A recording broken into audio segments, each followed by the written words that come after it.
what went into Joey going down again in the AAA? Yeah, I think we've asked a lot of Joey this year. Right, he started the year in the bullpen. He's been optioned in the minor leagues a few times.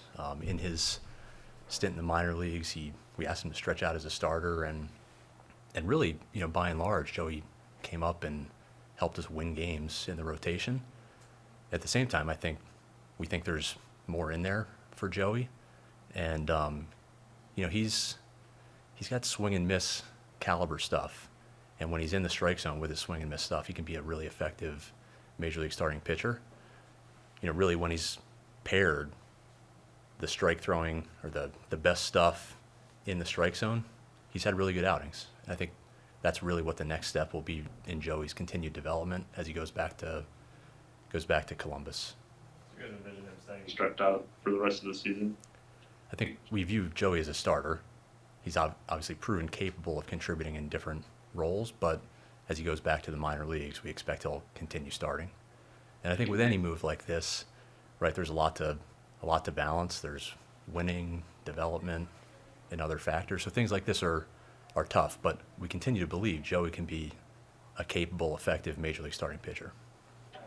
Why can't he do that here instead of what allows him to do that at AAA more than here? Like I said, there's always decisions like this are tough. There are a lot of factors that go into those.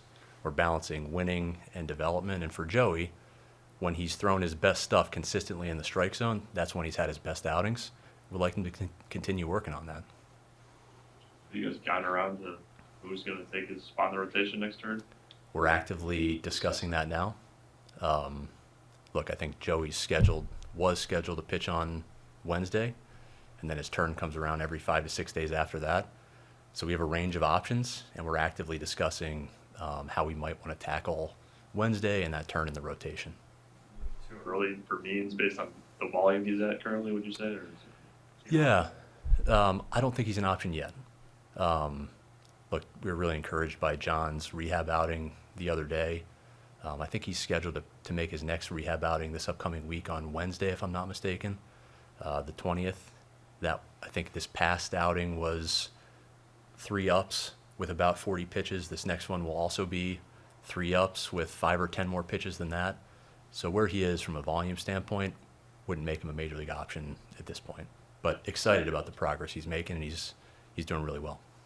But it was Tim Aaron shown down there to get the promotion back up here. Yeah, I think we asked him to be aggressive in the strike zone with his best stuff, and he's done that by and large in AAA, and excited for him to come back up and help us. He's been such a valuable member of our bullpen over the last year and a half, and excited for him to rejoin the group. Well, what do you think happened that he kind of lost that this year? I think, to Tim's credit, he's really attacked his development goals. I think there are ups and downs with any player at different points in time, but excited for him to be back and be a valuable member of our bullpen. How's Chase DeLauter doing, and just, I guess, given everything he's gone through the past, like that injury news, just how much do you feel for the guy when that comes down? Yeah, that's tough. Obviously, Chase with the injury history, it can weigh on a player mentally going through it again, and especially when it's a different part of the body. But Chase has been really good. I think his mindset and his growth over the last couple of years and having to deal with those things has been, I don't want to call it the 180, but it's been very professional and very centered around what he can control. And there's been a lot of commentary about just the professionalism of the day-to-day and how great he's doing from that standpoint. So with any injury, it's a learning opportunity for guys. I think for Chase, he's come a long way in the last couple of years dealing with these things, and he's progressing well so far. What did he show you guys as he got back to Columbus this year offensively? What was he showing? Yeah, I mean, you can still hit. There was obviously a little bit of rust that has to come off when you have a considerable amount of time off. But he came back and he hit, and that's what Chase does really well. And the quality of work that he puts into the hitting is also exceptional too. So, all in all, it was really exciting seeing him out there and seeing him do the things that we know he can do, and doing that with a pretty limited sample size and not a ton of runway to get to where he was. So it's exciting to think about what Chase will be when he's healthy again. Do you think he's done for the year, or do you see him coming back toward the end of the season? Yeah, so he's a few weeks out from the injury, and I think that's a typical return is 45 to 60 days. So he's got some time to go on that. I think we're going to provide an official release on some update stuff with Chase here later today, but he's doing well so far. What did Bazzana show you to get that promotion from Akron to Columbus? Yeah, Bazzana's been really good. I think a lot of things go into whether or not we promote a player. Obviously there's the things that he's doing on the field and his day-to-day and some of the performance numbers that you see, but there's also the things under the surface that we're trying to consider as we challenge guys with the next level. So we're trying to find the best development opportunity for them and the best development environment. Sometimes you're also weighing in, what does that mean from an opportunity standpoint? So not just for Travis, but the players around him at his level and at the next level. There's domestic roster limitations that come into play more so in the last couple of years, where the considerations around backfilling a player as they're promoted is also something that we have to factor in. But Travis has been really good since coming back from injury, and even before that, there are a lot of things that he was doing really well that probably more so towards the back end, we were seeing the performance numbers kind of keep pace with some of the underlying measures that we would look at to determine whether or not he's going to be successful. So there was a lot of excitement around the bat when he came back and what he was doing offensively, and then the defense has been a real trend up, an arrow up this year as well. So Travis has done a nice job. I mean, obviously he's a diligent worker and works really hard to get better, and we're seeing some of that play up over the last few weeks specifically. Can you take us through what the last few months have been like for Tristan McKenzie and kind of what you hope he can accomplish here the last 6 weeks? Yeah. So I mean, it's been a long road for Tristan. He's worked really hard. He came in with a great attitude in Arizona and just wanted to work. So as you can imagine, going through that process it's challenging physically. It's going to be challenging, obviously, mentally to get back to where he was. So he put a lot of work into executing his stuff, getting his stuff back, getting the routine to support the consistency that he has, and then also working on the mindset, and how he can actually show up and do the things that we know he's capable of doing. And over the last few weeks specifically, has been really good. Throwing a ton of strikes. The stuff has been really good. He's been sitting like 94, 97 in his outings, and obviously there's bumps in the roads, there's ups and downs in that process. It's really challenging, and I think in a lot of ways it did challenge Tristan, but he's come out in a pretty good spot right now. So we're excited to see what he can do for the next few weeks. Will he start, or will he be in the bullpen, or how will you use him? He's going to be coming out of the bullpen. He'll be throwing today, and hoping to get him in with a nice clean inning and let him rip his stuff. What has Parker Messick's kind of trajectory been like this season? What has he shown and kind of in the futures game, and now he's on one call away from here? Yeah. Parker's been a fun one to watch, not just this year, but the last couple of years. It's been, arrow up for the last two for sure, but probably even just since he started. He came in with the ability to execute his stuff, a really good changeup, a good fastball, but needed to add some velocity. He's done that on an upward arrow for 2 years now, and I think heading into spring training, we saw a lot of the things that we knew would carry over into the AAA environment, and he's kind of answered the call from the challenge from that standpoint so far this year. And I think the AAA level it's a bit of a different beast than what AA is in today's game. It's obviously there's more advanced hitters. There's the ABS zone that you have to adjust to. You have to adjust to the major league ball. So there's a lot of things being thrown at the pitchers when they get up to that level. For a pitcher like Parker, who is reliant on getting his stuff in zone a little bit more, I think that posed a little bit more of a challenge than a guy who's just pure stuff and just can go dominate, the white and just have that mentality. So, he battled through some of that, some of the command stuff. He's come out on the other side with throwing a sinker now and figuring out how to deploy all of his pitches and have the best plan of attack that can hopefully work at the major league level. But Parker is an incredibly diligent worker. He's a smart kid, and he works towards the things that he needs to. So the work has been, it's been over a few years that we've seen him continue to grow and get better. And yeah, to me, it's just continuing on that path upwards. One more on Bazzana, please. When a guy's the number one pick in the draft, do you weigh how he handles that pressure of being that guy, and how does that work out? Yeah, there's a lot of consideration for that, right? It's a lot of pressure and expectation on a 1-1, and we factor that into everything we do, whether it's added security or how we're getting him into the ballpark at times. And for a young man who has to deal with that can be challenging, and it's an added thing that he has to navigate. Travis has been exceptional from that front. We've done a ton of additional work and put additional resource into just supporting him as a person and ensuring that he is coming through and facing that adversity and coming through on the other side in a good way. But it's definitely challenging. And you say security getting to the ballpark? Yeah, so just fans. Fans want to see Travis.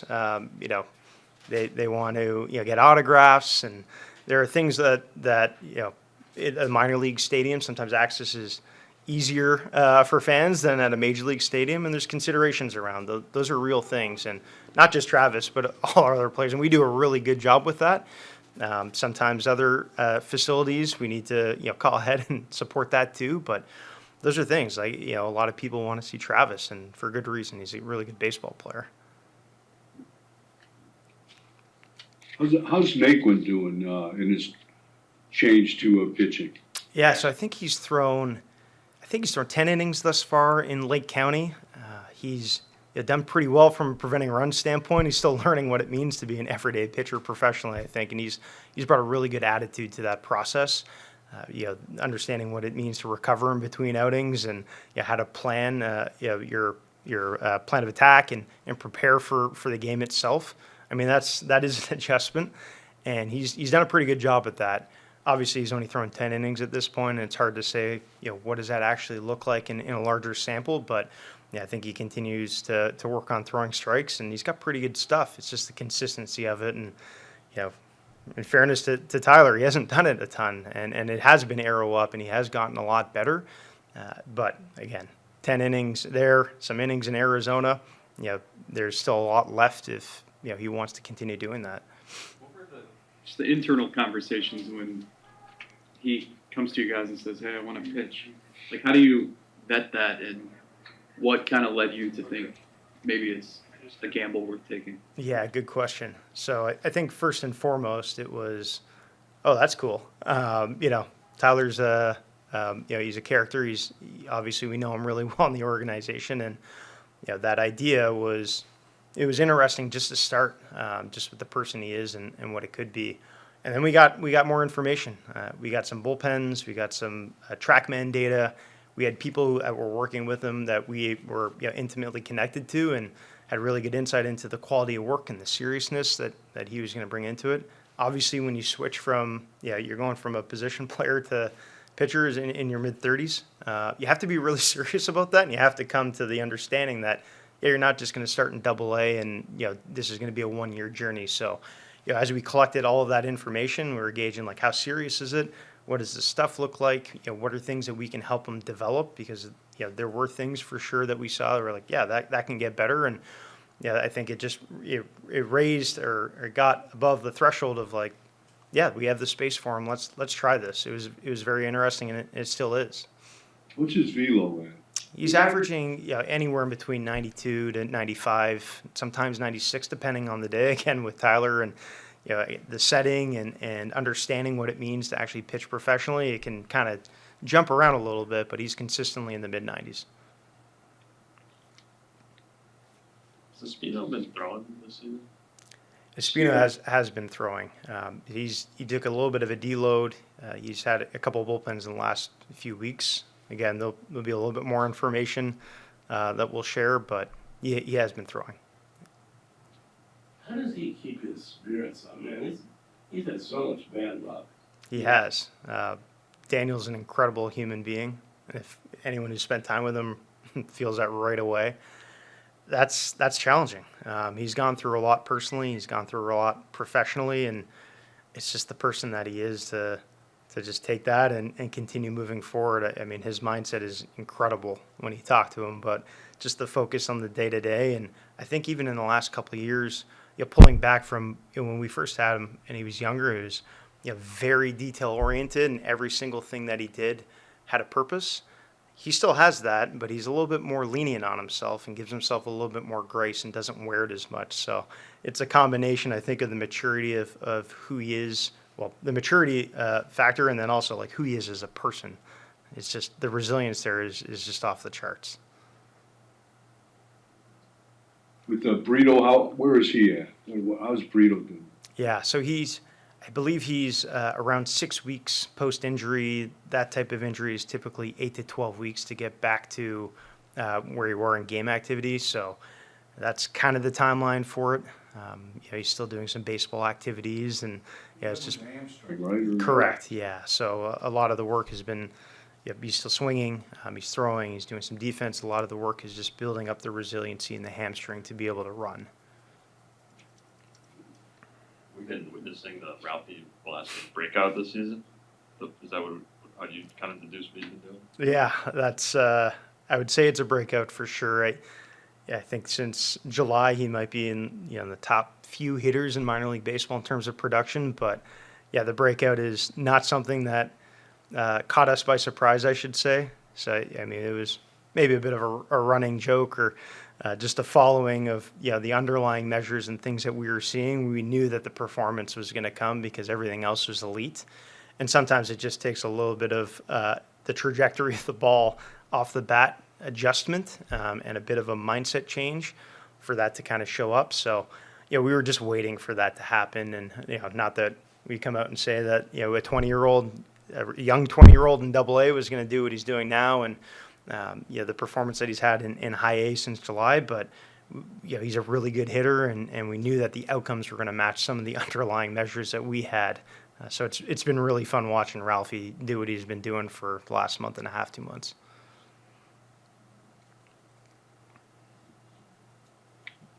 With the Cooper Ingle, he got promoted to AAA, right? Yep. What kind of catcher is he? And it seemed like he's an offensive-minded catcher. Yeah, so he's definitely a bat-first catcher, but there's been a lot of work since he's joined the Oregon, bringing the catching up to speed. He may have not had the same development reps in college that others would have had. So we knew that when we got Cooper, there was a lot of work to be done, and he knew that too. And he's put a lot of time and effort into getting better as a catcher. I think this year specifically, there's been an arrow up on the throwing, which he's put a lot of effort to in the offseason, and this year just the arm strength and his ability to throw guys out has been a lot better than it has been in the past. The receiving has been better. The blocking has been better, but the bat is still the number one tool for Cooper. There's a lot of things that he's continuing to work at, and again with Cooper and just the total reps that he's had, catching is really hard. Catching in the minor leagues is also really hard. Just the length of the days, the amount of preparation that he's putting in, and attacking his own development. That I think he's close to or right at the cusp of his total career game load as a catcher. So, he's hitting a point of the season where fatigue sets in, and you're trying to do all the things that you want to do to get better, and perhaps some of the catching has kind of come down a little bit. But Cooper's been good, and Cooper continues to work really hard to get better at those things. So, he's going to hit a career mark again in games played behind the dish, and he's bringing a lot of effort. But it's really challenging to be a minor league catcher with all the things you're tasked to develop and do, for sure.